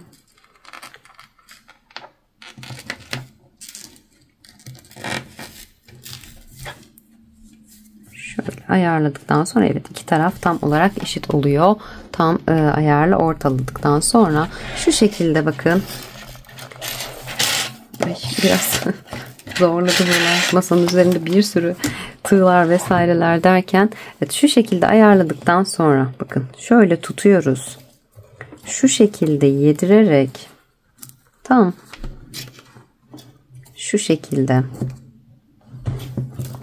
şöyle yaparsam daha net gözükecek ve ben de daha çabuk, daha kolay yapacağım işimi. Bakın şu şekilde yavaş yavaş yedirerek ayarlıyorum. Bakın tam şu kısma denk gelmiş oluyor. Sık iğnemin olduğu yer. Bakın. Son deliğimin olduğu kısım buraya denk gelmiş oluyor birleştirme aşamasında.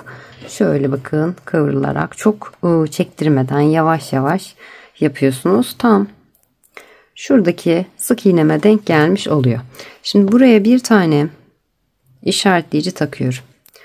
Aynı hizada başlayabilmek için bakın burası nereye denk gelmiş? Tam trabzanımın, buradaki trabzanımın başladığı ilk sık iğneme denk gelmiş. Hemen karşısındaki aynı ilmeği buluyorum. Bakın bu da şurası. Buraya da bir işaretleyici takıyorum. Bakayım. Şöyle düz tuttuğum zaman daha net anlaşılacak. Evet. Buraya işaretleyici takıyorum. Şimdi bakın. Şöyle birleştirdikten sonra şu kısma denk geliyor. Buraya da bir tığlama yapacağız, sık iğne. Son sıramızı gideceğiz taban kısmına. O yüzden ölçümüzü bu şekilde ayarlıyoruz. Siz de çantanıza göre ayarlayın. Kalan kısmı kapak kısmı olacak. Buradan birleştirmemize başlayacağız.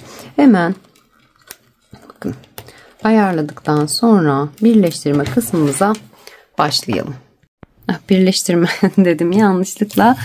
Sık iğne kısmına başlıyoruz. Son sıra sık iğnemizi yapacağız şimdi. Hemen ipimi aldım. Buradaki işaretleyicimden bir önceki sık iğneme yine batıyorum. İpimi çekiyorum ve bir zincir çekiyorum. Hemen bakın şu zincirimi iyice sıkıladıktan sonra yanındaki ilk sık iğneme batıyorum. Yanındakine geçiyorum. Bir sık iğne yapıyorum. Yanındakine bir sık iğne yapıyorum. Yanındakine geçiyorum. Bir sık iğne yapıyorum. Yanındakine bir sık iğne yapıyorum. Bu şekilde her bir sık iğneme yine birer tane sık iğne yaparak ilerliyorum. Arttırma eksiltme yapmıyorum yine. Bakın şurada da kaydırma yaptığımız nokta var. İlk başta başlayıp zincir çektiğimiz. Buraya batıyoruz. Bakın şuradakine batıyoruz. Sık iğnelerimizi yaptık geldik. Burada zincir çekerek başladık. Buradakine batıyoruz. Buraya bir sık iğne yapıyoruz. Daha sonra dönüyoruz. Buraya bir sık iğne yapıyoruz.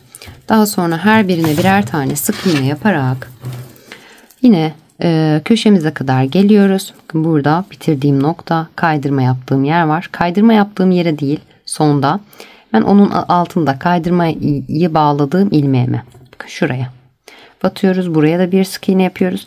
Daha sonra yine her birine birer tane sık iğne yaparak köşemizde artık bitirip ipimizi koparıyoruz. Daha sonra parçamızı ütüleyip birleştirme aşamasına geçiş yapıyoruz.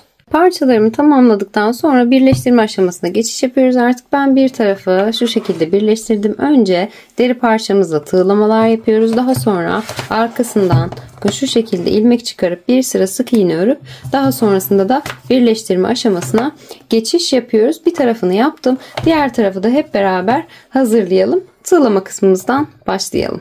Evet, deri parçamı aldım. İpimi de hazırladım ve tığımı aldım. Şimdi hemen bir tane öncelikle şu şekilde bir zincir çekiyorum. İpimi biraz uzun tutuyorum. Tığımı zincirden çıkardıktan sonra bakın şuradan ilk boşluğuma, ilk deliğime tığımı batıyorum. İpimi çekiyorum bakın. Daha sonra arkadan şu şekilde çekerek biraz geniş bırakıyorum. Tam şuraya yetişecek şekilde. Daha sonrasında buraya batıyorum. İpimi çekiyorum ve kaydırmamı yapıyorum. Yine çok sıkı yapmıyoruz burayı ki arkadan ilmek alırken zorlanmayalım diye. Hemen yanındaki deliğime batıyorum. İpimi çekiyorum. Bu arada şu ipimi de arada yürütüyorum. Zaten sık iğne yaparken de tığlayacağız. Hemen kaydırmamı yapıyorum. Bakın yine yanındakine batıyorum. İpimi çekiyorum. Bakın şurayı biraz geniş tutuyorum. Yanındakine batıp ipimi çekiyorum ve kaydırmamı yapıyorum. Yanındakine batıyorum. İpimi çekiyorum ve kaydırmamı yapıyorum. Bakın burası biraz sıkı oldu. Biraz geniş tutmam gerekiyor. Çok fazla da değil, tam orta ayarda yapmanız gerekiyor. İpimi çekiyorum ve kaydırmamı yapıyorum. Yanındakine batıyorum. İpimi çekiyorum ve kaydırmamı yapıyorum. Yanındakine batıyorum. İpimi çekiyorum ve kaydırmamı yapıyorum. Yanındakine batıyorum.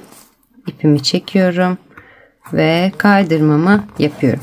Bu şekilde kaydırmalarla ilerleyerek son deliğime kadar ilerliyorum. Kaydırmalarımı yaparak son deliğimin olduğu yere kadar gelmiş oldum. Şimdi bakın arka kısımdan tığlamaya başlayacağız. Ama tığlamaya başlamadan hemen önce şuradan bir parçamızdan sayıp birleştirme işlemini yapmamız için ilmek çıkaracağız. Deri parçamızdan çıkaracağımız ilmeği bu ön ve arka parçamıza göre uyarlayacağız. Şimdi bakın öncelikle şuradan başlayarak ilmeklerimi sayıyorum. Bir sıra fazladan örmüştük şu kısımdan. Buradan başlayarak tüm kenardaki ilmeklerimi tabanımda dahil saydım. Ve toplamda benim parçamda 142 tane ilmeğim oluşmuş oldu. Siz zaten aynı yerden başladıysanız hemen hemen aynı sayılara ulaşmış olacaksınız. Ona göre kenarlardan böleceğiz. Nasıl böldüğümüzü de anlatacağım. Eğer sizin sayılarınız farklıysa yine kendi sayınıza göre belirleyebilirsiniz. Şimdi bakın buradan saydım ben. 50 adet yan tarafta bıraktım. Şöyle taban kısmımın tam kenar bu arttırma kısımlarına denk getirdim. Şu şekilde. Bakın en son nereye işaretleyici taktım. Şöyle buradan yürüterek bakın en sonda 3 tane çift trabzan yapmıştık. Bu sonda yapmış olduğum 2 tane son çift trabzanımın şuradaki ilkine denk getirip şu şekilde bunun üzerindeki sık iğneye ve onun üzerindeki sık iğneyi ayarladım. Bakın 3 tane yan yana çift yarım trabzan yapmıştık. Sonrasında sık iğne gittik. Yine sık iğne gittik arttırma yapmadan. Bu 3 çiftimin 1, 2, 3, 4, 5. ilmeğinden sayarak şu şekilde ayarladım. Aynı tarafı aynı şekilde diğer taraftan da bakın yine 3 tane çiftim var. 2, 4 ve 5.sini saydım. Bu taraftan sayıyorum. Uzun kenarıma kalan kısımdan, tabandan değil. Sol taraftan sayıyorum. Bu taraftan burada sağ taraftan sayıyorum. 1, 2, 3, 4 ve 5.yi saydım. Yine aynı şekilde oraya işaretleyicimi taktım. Bu aradaki ilmeğim benim. Tam işaretleyicileri taktığım yer 42 ilmek elde etmiş oldum. 42 tane sık iğnem var işaretleyicileri taktığım yerden. Siz yine bu şekilde belirleyerek aradaki önemli olan taban kısmınızdaki ölçü tabanı ayarlamanız gerekiyor. Atıyorum sizinki 42 değil de 45 olmuş olabilir. 40 olmuş olabilir. Ya da 50 olmuş olabilir. Kenardaki ilmeğinizde toplamda 150 ilmek elde etmiş olabilirsiniz. Ona göre yan kısımları da ayarlayacaksınız. 50 tane yaptınız diyelim. Burada 50 tane var sizin, 42 değil de. Toplamda da 150 ilmeğiniz var. 50 buraya 50 buraya bırakıyorsunuz. Benim toplamda 142 tane ilmeğim var. 42 burası geldi. 142'den 42'ye çıkardığım zaman da 50 bu tarafta 50 bu tarafta olmak üzere bölmüş oldum. O şekilde ayarlamanız gerekiyor ama önce tabandan ayarlayın ki kenarlardan yanlışlık olmasın. Taban kısmının tam oturması gerekiyor. Buradan mesela atıyorum burasının ilmeğiyle buranın ilmeği aynı çıkmadı. Yanlışlıkla bir sıra kaydırmış olabilirsiniz. Bir iki ilmek farklı olmuş olabilir. O zaman da kenarlardan birer tane bırakırsınız. Buna göre ayarlarsınız derinize göre. Şimdi bakın bu kısmı anladık. Parçamızdaki kısmı anladık. Alalım deri parçamızı daha sonra. Şimdi deri parçamızda şu şekilde çizgiler oluşturmuştuk tabanımızı belirlemek için. Videomuzun başında. Şimdi bakın. Sağ taraftan itibaren ya da baştan itibaren sayıyorum. Sağ sol fark etmiyor. Sayılarımız eşit oluyor. Buradan itibaren sayıyorum benim. Şuradaki çizgime kadar. 2, 4, 6. Bakın şu çıkıntıları sayıyorum. 6, 8, 10, 12, 14, 16, 18, 20 ve 21 tane ilmek çıkaracak boşluk elde etmiş oldum. Şu şekilde. Şuraya kadar olan kısım. 21. Bunu 50'ye ayarlamam gerekiyor. Çünkü parçamın sağ ve sol kısmında 50 tane ilmeğim vardı. Bu kısmı 50'ye ayarlayacağım. Bir tane de şuradan fazlalık bırakacağım. Yani şöyle 50 ilmeğe şuraya kadar geldiğimde 50 ilmeği ayarlayalım. Bir taneyi karıştırmayalım ki kafanız karışmasın şimdi. 50 ilmeği ayarlıyorum. Benimki 21 tane çıktı. Hepsini çarptığım zaman 2 ile çarptığım zaman her birine ikişer tane battığım zaman 42 tane ilmek elde etmiş oluyorum. Ama benim 50 tane ilmek elde etmem gerekiyor. Geriye kalıyor 8 ilmek. Ben bunu şu şekilde uyarladım. 8 ilmeği her 2 sırada bir 3'er tane batarak, yani hepsini çift batacağım. Ama her 2 sırada bir 3'er tane batacağım. Yani bir sıra battım 3 tane, 1 2 atladım üçüncüye 3 tane, 1 2 atladım üçüncüye 3 tane, 1 2 atladım üçüncüye 3 tane sık iğne yaptım. Bu şekilde ayarladım. İlk başta 2 ile çarpıyorum. 21 tane boşluğum var. İlk başta 2 ile çarptım. 42 elde ettim. Sizin zaten tabanınızın derinizin ölçüsü birebir aynıysa aynı sayılar çıkacaktır. Çünkü deliklerde santime göre ayarlanarak delik oluşturuluyor. 21 tane burada boşluğum var. Bunu 2 ile çarptım. 42 elde ettim. 42 elde ettim. Benim yapmam gereken ilmek sayısı 50.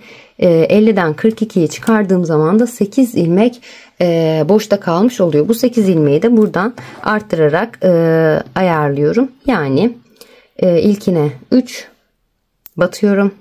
1 2 2 batıyorum, 2 batıyorum. Üçüncüye 3 batıyorum. 2 batıyorum, 2 batıyorum. Üçüncüye 3 batıyorum. 2 batıyorum, 2 batıyorum. Üçüncüye 3 batıyorum. Bu şekilde ayarladım. Kenara kadar. Bunu niye anlatıyorum? Zaten ben yaparken göreceksiniz ama eğer sizinkinde bir farklılık varsa ilmek sayınızda ayarlayabilmeniz adına anlatıyorum. Çok fazla 3 batmamanız gerekiyor. Yani buradaki sayıyla buradaki sayının çok farklı olmaması gerekiyor zaten. Eğer öyle bir şey varsa mutlaka bir sıkıntı vardır. Çünkü toparlanmalar yaşarsınız. Derinizin ölçüsü benimkiyle birebir aynıysa parçanızı da ona göre ayarlamanız gerekiyor demiştim videonun başında da. Yoruldum. Şimdi bu kısma kadar geldim. Burayı dediğim gibi 50 ayarlamam gerekiyordu. Buraya 50'yi nasıl ayarladıysam diğer tarafta bakın karşısına gelen köşe kısmında yine aynı şekilde 50 olarak ayarlıyorum. Buranın birebir aynısını yapıyorum. Taban kısmına geçiyorum şimdi. Taban kısmı bakın çiziklerimin olduğu yerden şuradan itibaren başlıyorum. 1 2 3 4 6 8 10 12 14 16 18 ve 20 tane boşluğum kalmış oldu burada. Benim taban kısmında 42 tane ilmeğim var. Burada da 20 tane boşluğum var. 20 adet. Bunu 2 ile çarptığım zaman her birine ikişer tane battığımı farz ettiğimde 20 çarpı 2 40 elde ediyorum. Ama 42'ye ulaşabilmem için de bakın buradan değil zaten tam dönme noktası olduğu için biraz fazla batmam gerekiyor şu kısımlara.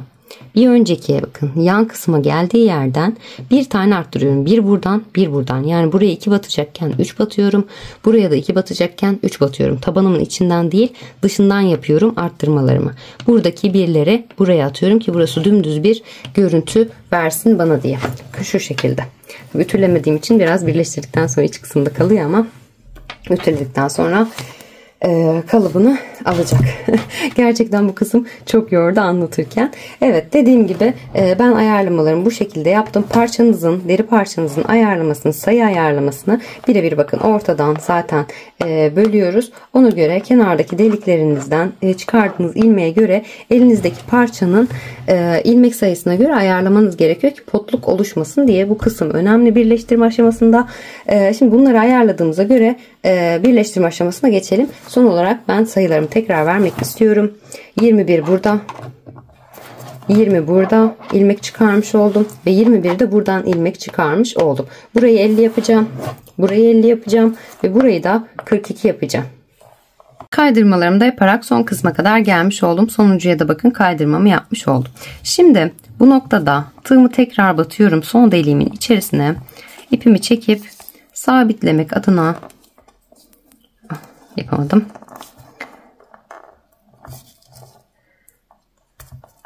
İpimi çekiyorum. Şurayı da tutuyoruz bu arada ki kaymasın diye. Bir tane, burası biraz zorluyor,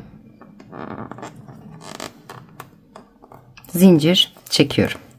Zincirimi çektikten sonra şurayı sabitlemiş oldum kaymaması için. Zincirimi çektikten sonra tığımdan ipimi çıkarıp arkadan öne doğru batıyorum ilmeğimi, tığımı, ilmeğimi arkaya doğru alıyorum. Alamıyorum ama evet aldım. Şu şekilde. Burası da düzgün bir görüntü oluşturmuş oldu. Daha sonra parçamı çeviriyorum. İç taraftan örmeye devam edeceğiz. Biraz zorlayacak bu kısım ama yaptıkça alışacağız. Şimdi hemen şu şekilde zincirimi de çekmiş oldum. Bu noktada bir tane işaretleyiciye ihtiyacım olacak. Çünkü tam yan kısmında kalıyor. O da ilmekte eksilme olmaması adına hemen bakın zincirimi çektikten sonra ipimi arkaya doğru aldım. Şuradaki boşluğuma tığımı batıyorum. İpimi çekip bir tane sık iğnemi yapıyorum. Ve ilk yapmış olduğum sık iğneme işaretleyiciyi takıyorum. Bu yan durduğu için karışma olasılığı çok yüksek. O yüzden işaretleyicimi takıyorum. Hemen aynı yere tekrar batıyorum. Bir sık iğne daha yapıyorum. Aynı yere tekrar batıyorum. Bir sık iğne daha yapıyorum. 3 tane sık iğne yapmış oldum. Aynı yere benim 50 tane ilmek elde etmem gerektiği için 21 tane de ilmeğim olduğu için, burada boşluğum olduğu için 3 2 2 3 2 2 şeklinde ilerleyeceğim. Her iki boşluktan sonra 3. boşluğuma 3 tane sık iğne yaparak sona kadar devam edeceğim. İlkini 3 ile başladım. Hemen yanındakine batıyorum. Bir sık iğne yapıyorum. Aynı yere tekrar batıyorum ve bir sık iğne daha yapıyorum. 2 tane yaptım. 3 yaptım, 2 yaptım. Şimdi yanındakine geçiyorum. 1 ve 2 tane sık iğne yapıyorum.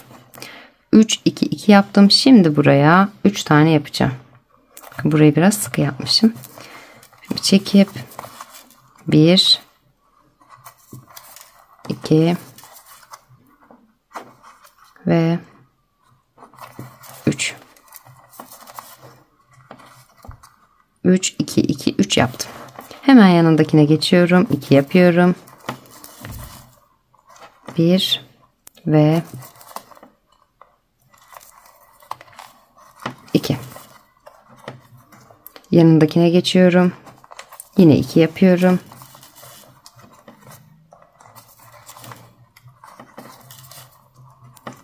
Yanındakine geçiyorum.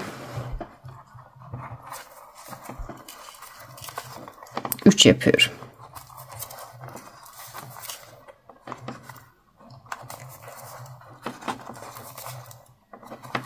Evet. Şimdi dediğim gibi 3 2 2 3 2 2 3 2 2 3 2 2 3 şeklinde ilerleyerek sonunda 2 tane boşluğum kalana dek devam ediyorum. Evet, 3 2 2 3 2 2 3 şeklinde ilerleyerek köşede bakın 2 tane boşluğum kalana dek geldim. Sonuncu yaptığım yere de 3 tane sık iğne yapmış oldum. Şimdi buradaki son 2'ye de yine 3 tane batacağım ki sayıları eşitleyebileyim diye. Hemen bakın, yanındakine batıyorum. Bir sık iğne yapıyorum.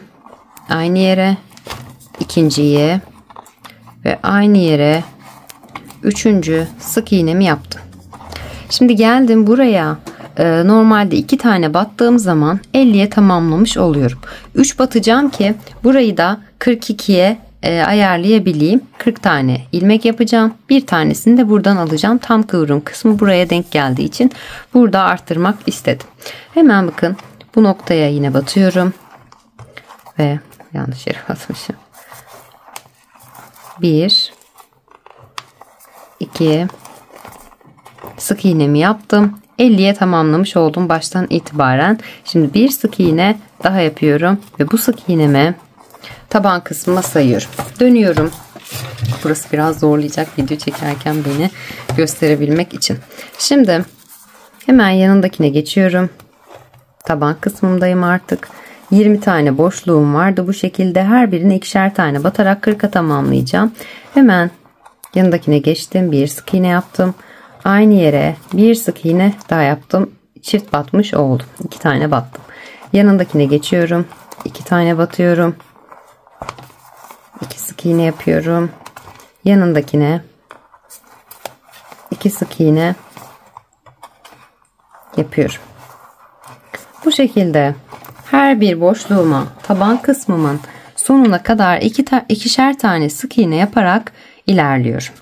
Taban kısmında da her bir sık iğneme ikişer tane batarak köşe kısmına kadar geldim. Bakın, şimdi artık yine yan tarafa başlayacağım. Yan tarafa diğer kısımda uyguladığım işlemin aynısını uygulayacağım ama tersten uygulayarak ilerleyeceğim. Yani 3 3 3 2 2 şeklinde ilerleyeceğim. İlk üçüne 3 tane batacağım. Hemen batıyorum.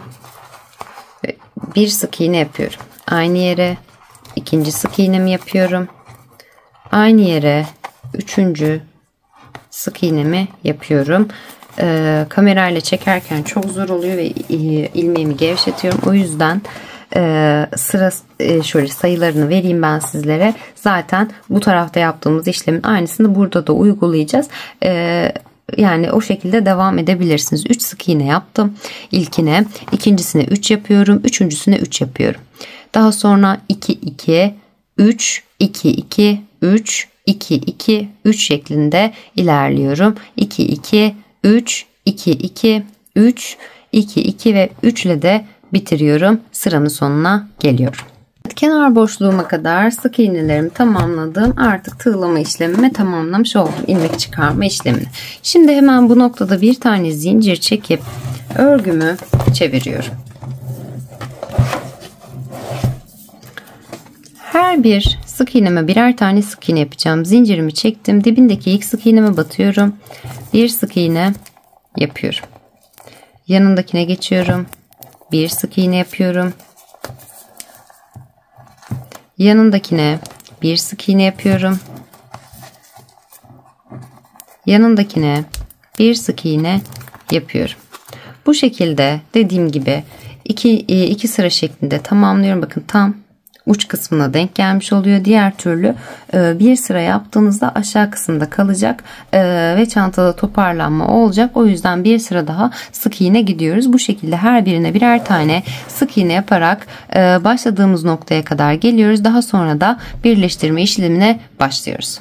Sık iğnelerimi yaparak köşemdeki son sık iğneme kadar geldim. Toplamda 142 tane sık iğnemi örmüş oldum. Şimdi bir tane zincir çekip İpimi bu noktada kesiyorum. Çünkü ön parçaya şu şekilde bunun gelmesini istediğim için keserek diğer taraftan başlayacağım. Yani ilk battığım noktanın deri parçam olmasını istediğim için bu taraftan başlıyorum. Hemen ipimi aldım. Deri parçam önde. Önce deri parçama batıyorum. İlk sık iğnesine ortasından batıyorum. Bakın arka kanadını alacağım. Hemen burası biraz dar olmuş. Hemen evet ön parçamı alıyorum. Daha sonra bakın yapmış olduğum şurada kaydırmayla bağlamış olduğum ilk sık iğneme batıyorum. Yine arka kanadına bakın. Bu şekilde gözüküyor mu?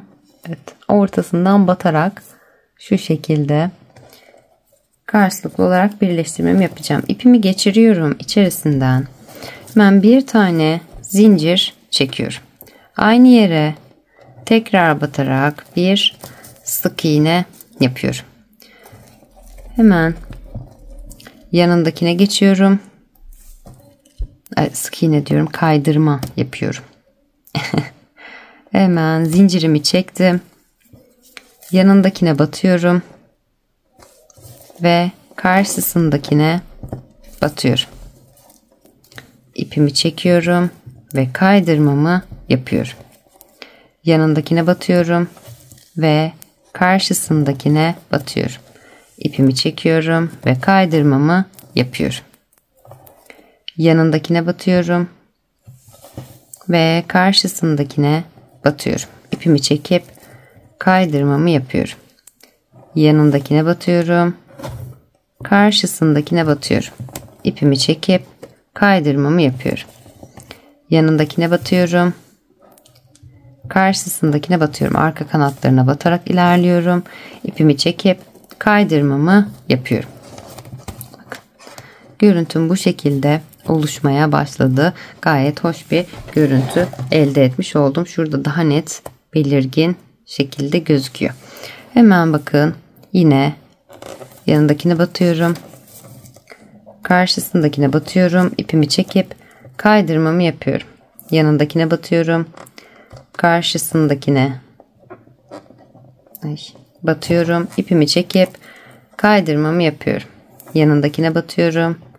Karşısındakine batıyorum. İpimi çekip kaydırmamı yapıyorum. Bu şekilde kaydırmalarımı yaparak burada sıra sonuma kadar ilerliyorum. Buradan başlayarak devam ediyorum. Bakın sondaki ilmeğime kadar birleştirmelerimi yapıyorum. Hep arka kanatlarına batarak ilerliyorum. Ve daha sonra çantamı ütüleyip çıt çıtımı dikiyorum. Ve çantam artık hazırlanmış oluyor. Çantamın birleştirmesini tamamladım. Bu şekilde bakın çıt çıtlarımı da içerisine ekleyip kenardaki askılarını da taktım. Şimdi çıt çıtlarını nasıl ayarladım hemen şöyle biraz şu şekilde uzaklaştırırsam daha net anlatabileceğim. Evet. Şimdi bakın birleştirmemi tamamladıktan sonra şu şekilde bir tanesi üste gelecek şekilde ayarladıktan sonra birini bir uca diktim. Tam altına denk gelecek yere de diğer çıt çıtı diktim. Zaten deri aksesuarınızı set olarak gönderilecektir. Benim aldığım yerden yani Eva Çanta Aksesuar'dan temin ederseniz içerisinde mıknatıs da dahil gönderilecek. Bu şekilde uzun askısı da dahil gönderilecektir. Çantamın yapımı bu şekilde. Umarım videomdan memnun kalmışsınızdır. Bakın şu şekilde iki kullanımı var. Hem böyle çıt çıtlı olarak kullanıyorsunuz düz olarak, hem de şu şekilde içeri koyduğunuz zaman şöyle içerisindeki aparatları birleştirdiğinizde şu şekilde kullanabiliyorsunuz. Şu şekilde gayet hoş bir çanta oldu. Ben çok beğendim. Umarım sizler de beğenirsiniz. Kanalıma abone olmayı, Instagram'dan beni takip etmeyi ve yaptığınız çantaları bana Instagram üzerinden göndermeyi unutmayın. Hepinize kolaylıklar diliyorum.